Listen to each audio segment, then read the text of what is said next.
Alors nous allons aborder le festiaire celto-druidique, c'est-à-dire le calendrier des différentes fêtes et cérémonies qui accompagnent ces fêtes au cours de ce qu'on appelle la roue de l'année. L'année étant conçue comme une roue avec 8 barreaux à intervalles à peu près réguliers et un noyau qui effectivement fait que l'ensemble tourne, avance, évolue, saison après saison, équinoxe après équinoxe, solstice après solstice. Alors nous avons déjà la certitude qu'il existait bien un compute celto-druidique, puisque nous avons la chance de bénéficier d'une trouvaille archéologique conséquente, qui est ce qu'on appelle le calendrier de Coligny dans la Nièvre, qui est en fait la preuve que les Celtes disposaient bien d'un calendrier, lequel était établi pour une période de 5 ans. C'est un calendrier qu'on appelle lunisolaire et sur lequel on peut suivre, puisqu'on n'a pas tout le calendrier, mais une partie seulement de celui-ci, mais on peut suivre l'évolution du temps selon le concept que pouvaient en avoir les Celtes.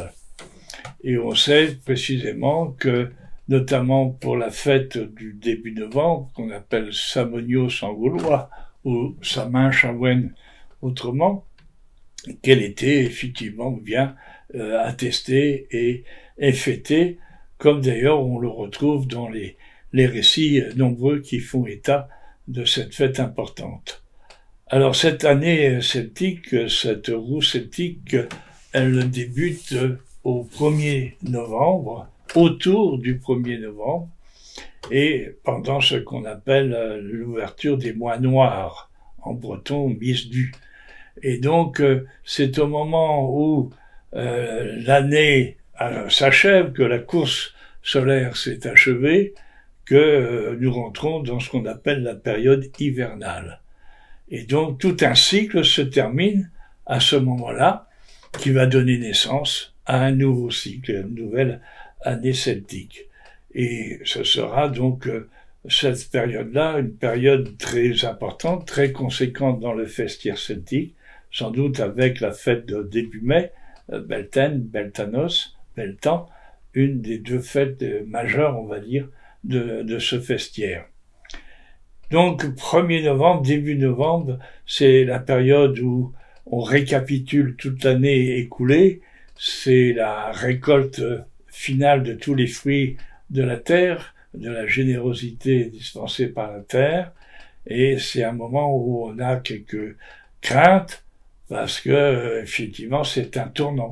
C'est un tournant dans le temps, tournant dans l'espace, et il peut se produire beaucoup de choses dans cette période-là, dans ces nuits de Samin ou de Samonios, où on craint que les trépassés ou l'âme des trépassés ne viennent quelque peu perturber le bon avancement du monde. Donc on va entourer cette période de protection et d'attention particulière. Ce sera aussi dans la mythologie la date à laquelle se termineront un certain nombre de récits assez épiques. Donc c'est vraiment une date conséquente qui sera abondamment marquée, puisque la durée des fêtes est, en tout cas pour ce que l'on a d'informations dans ce domaine, Samin pouvait durer 3 jours, 3 jours avant la fête elle-même 3 jours après, donc 7 jours de festivités, mais on sait que ça pouvait être aussi 15 jours, etc. Donc on voit bien que c'était une période très très très conséquente, de très grande assemblée, au cours de laquelle beaucoup de choses se remettaient en place, car il y avait ce souci constant, à la fois pour l'individu et sa société d'appartenance, de retrouver une période d'équilibre et d'harmonie après des moments plus ou moins turbulents. Voilà. Donc on faisait en sorte que les rituels, les cérémonies se tiennent d'abord dans la paix, sans dispute et sans querelle. Il était très très important que l'harmonie soit présente et se diffuse parmi tous les convives, car on n'envisageait pas que cela soit perturbé de quelque façon. Et donc, si on ne savait pas se tenir correctement, on pouvait être amené à subir des sanctions plus ou moins graves, d'ailleurs. Donc, on éteignait à ce moment-là tous les feux, notamment de l'Irlande. Symboliquement, c'était l'extinction de l'année. Et à partir des brandons et des braises, on rallumait le foyer des nouvelles, ce qu'on le fait encore aujourd'hui symboliquement. Et donc tout ça, tout ce qui se faisait à ce moment-là avait énormément de sens. C'était pas du spectacle ou je sais pas trop quoi qu'on peut en voir malheureusement parfois aujourd'hui. Ça avait du sens parce que c'était conjoint directement à l'essence des êtres et des choses. Voilà. Et donc on avait aussi sur cette période-là ce qu'on appelle des joutes verbales où les bardes s'opposaient entre eux et recréaient en quelque sorte le combat entre l'ombre et la lumière. Voilà. Et donc tout ça, ça avait aussi du sens, c'était symbolique, imagé, mais ça faisait référence au grand mythe de l'humanité finalement. Donc période importante que cette Sama, on aura l'occasion d'aller l'explorer en profondeur. Mais bon, en tout cas, c'est le point de départ et l'ébranlement de la nouvelle année. Et ça sera suivi par la fête d'Imbolc ou Inbolc, qui veut dire la lactation des brebis. C'est le message envoyé par l'univers, par la nature, que de nouveau la vie se manifeste à travers la naissance des agneaux. Et c'est la période aussi où sortira de la neige de magnifiques fleurs qu'on appelle d'ailleurs personnages.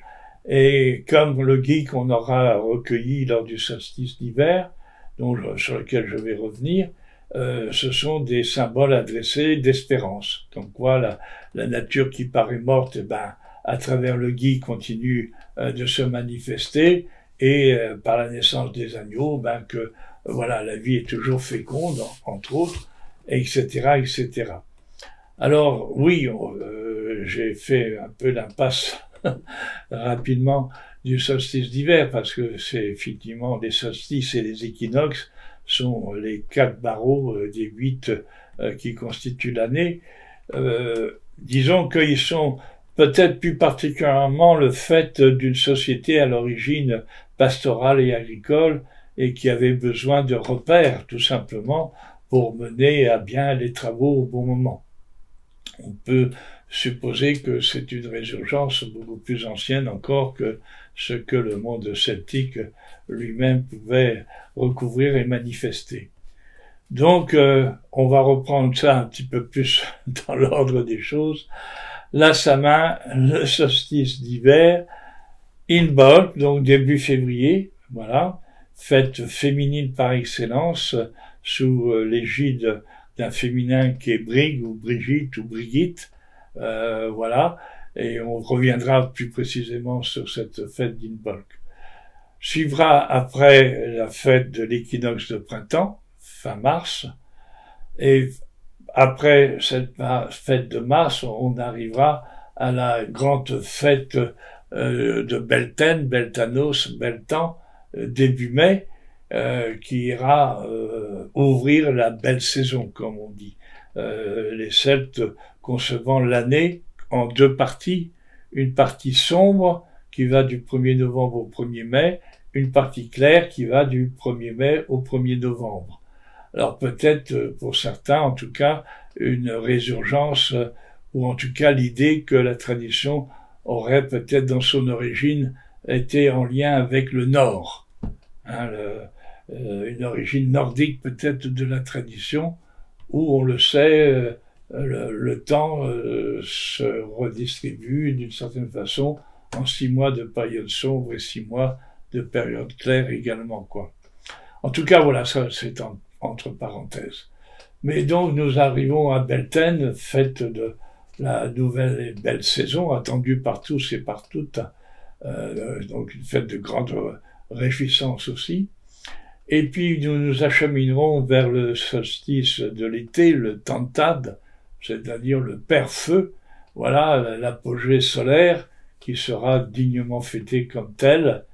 Et puis nous irons jusqu'au 1er août, date de la Lugnasad, fête en l'honneur de Lugh, mais pas seulement parce que c'est Lugh lui-même qui a institué cette fête, dit-on, et il l'a fait en l'honneur de sa mère nourricière, Taichu, qui effectivement, dans la légende et le mythe, se sacrifie en labourant toute la terre d'Irlande afin que ses enfants puissent récolter les fruits des semences et graines qu'ils auront enfuis dans cette terre rendue disponible pour cela. Et cette mère a demandé à ce qu'on ne l'oublie pas, d'où cette commémoration assez superbe et formidable, presque universelle. C'est la fête de la terre-mère, généreuse et féconde. Et suivra cette période de Beltane et donc du Tantad, du solstice d'été, puis de la Lugnasad, viendra l'équinoxe de septembre, voilà, d'automne. Et puis, passé l'équinoxe d'automne, nous reviendrons sur la période de Samin, Samanioche, Chawen. Voilà, et nous aurons fait le tour de la roue, en sachant que chaque barreau de la dite roue fait progresser et évoluer l'ensemble, avec à chaque point une particularité, une spécificité, des références particulières, avec aussi une forte association analogique, symbolique, entre la façon dont se vit et est constitué le rituel et ce que vit la nature elle-même autour de nous. Donc on accompagne à la fois le cycle solaire, on peut tenir compte dans certains cas aussi du cycle lunaire, hein, c'est quelque chose que l'on retrouve également, mais voilà, il y a une forte, encore une fois, une forte interdépendance entre les cycles naturels, saisonniers et les festivités qui sont célébrées à ces moments-là. Voilà, c'est très succinct pour le moment, mais nous reviendrons fête par fête sur le sujet pour mieux éclairer cela et puis aussi mieux le vivre aujourd'hui, mieux l'incarner avec sens et ferveur, amour et intelligence au moment où ce calendrier, ce vestiaire sera mis en œuvre.